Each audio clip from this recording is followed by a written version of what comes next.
Je m'appelle Geoffrey Manzombi, je suis originaire de la République démocratique du Congo. J'étudie en administration publique à l'Université d'Ottawa et j'ai un diplôme collégial en administration des affaires à la Cité collégiale. Bonjour, je m'appelle Laura Kamboego, je suis originaire du Burkina Faso et titulaire d'un baccalauréat en information communication de l'Université de Moncton et d'une maîtrise en communication organisationnelle de l'Université d'Ottawa.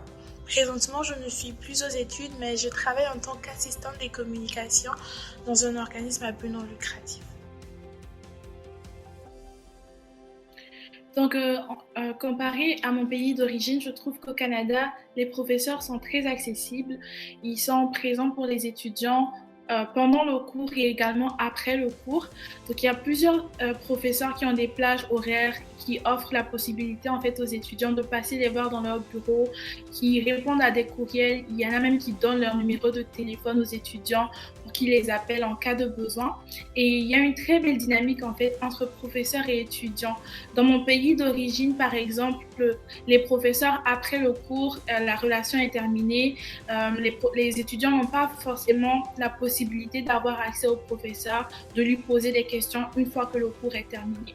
Alors qu'ici, en plus des professeurs, il y a les assistants d'enseignement qui sont également disponibles, qu'on peut contacter par courriel, qu'on peut aller voir directement dans leur bureau, ce qui donne en fait l'opportunité aux étudiants d'avoir un plus grand support, de se sentir intégrés, acceptés, valorisés, d'avoir le sentiment en fait d'avoir de l'aide, non seulement pendant le cours, mais également après le cours. L'interaction entre les profs et les étudiants dépend fortement du professeur. Ça dépend de ce que le professeur veut établir entre les étudiants et le professeur. Il y en a qui sont un peu plus ouverts et qui parlent, qui vous, vous attirent un peu facilement vers eux. Il y en a qui gardent beaucoup de limites entre les professeurs et les étudiants. Donc ça dépend beaucoup de ce que le professeur veut établir entre vous. Mais en général, si le professeur a une bonne relation avec les étudiants, ça se passe de manière fluide. Il y en a qui sont un peu plus durs sur ce point-là, mais c'est un peu plus fluide avec leurs assistants. Et que ce soit ici ou au Congo, avant de partir voir le professeur, bon, on a toujours l'habitude d'écrire à l'assistant, d'aller voir l'assistant, et c'est lui qui, s'il peut répondre à la question sans passer par le professeur, c'est toujours mieux, parce que souvent les professeurs sont un peu plus occupés, un peu plus durs à joindre. La charge de travail, non, en tant que telle, par rapport au cours, non. Parce que, oui, en fait, oui, il y a beaucoup plus de travaux ici qu'au Congo. C'est beaucoup plus demandant, intense. Mais la quantité de cours au Congo est beaucoup plus importante. On se retrouvait à faire par session une dizaine de cours. Ici, le grand maximum que moi j'ai fait ici, à l'université, c'est 6 cours par session. Donc, on se retrouve à faire une dizaine de cours par session. Et puis, c'est des cours obligatoires. Vous n'avez pas le choix de faire le cours et de le passer, parce que quand si tu veux passer de classe, il faut que tu passes tous tes cours. Par contre, ici, si tu rates un cours, tu peux le reprendre et puis jusqu'à ce que tu le passes.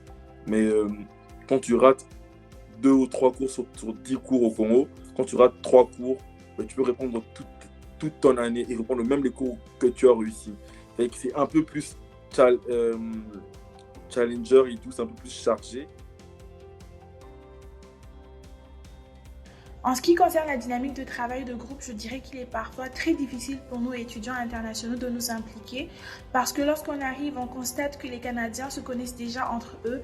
Ils ont déjà un groupe d'amis avec lesquels ils sont allés à l'école secondaire et il est parfois difficile pour nous de percer la bulle et de nous intégrer.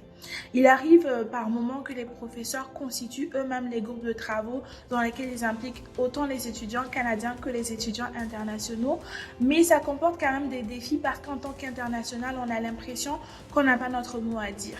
Parfois, nos arguments, nos idées ne sont pas considérées à leur juste valeur, ce qui peut être très frustrant parce qu'on sait qu'on a quelque chose à apporter, on a du potentiel, on a un bagage intellectuel et qu'on peut contribuer à notre juste valeur, à un travail en groupe, à collaborer, à partager des idées.